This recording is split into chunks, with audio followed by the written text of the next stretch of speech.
Hello and welcome to session 6. In this session and the next one, we'll be exploring attachment theory to look at why we sometimes become anxious or withdrawn as partners and parents, which may in turn lead to conflict in our relationship. In this session, we'll look at what we mean by attachment theory and how it relates to how you parent your new baby. And we'll look at the 3 main attachment styles. The psychotherapists John Bowlby and Mary Ainsworth were the pioneers of attachment theory, and they were interested in how our childhood experiences impact on our development in later life and our ability to form relationships.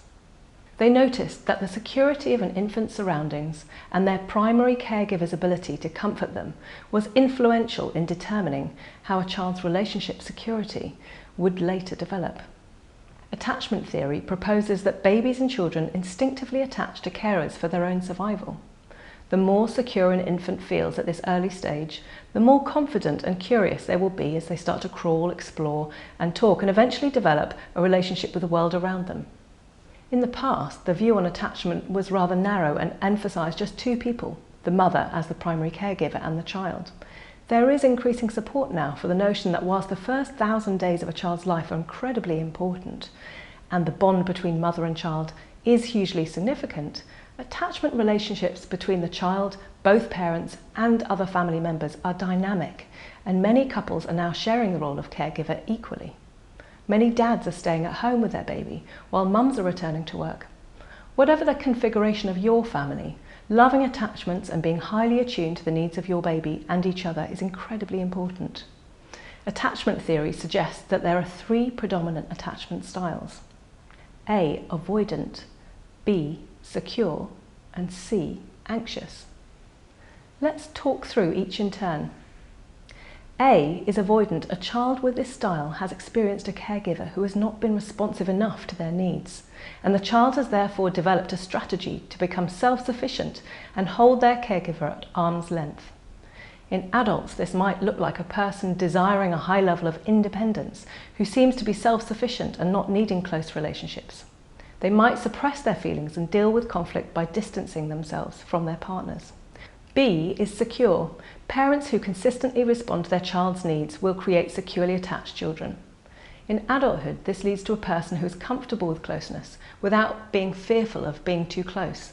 They believe they can positively impact their relationship and care for their partners in a way that they wish to be cared for.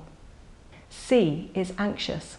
This child has experienced unpredictable parenting, where perhaps one moment the child's needs are met and the next they are not.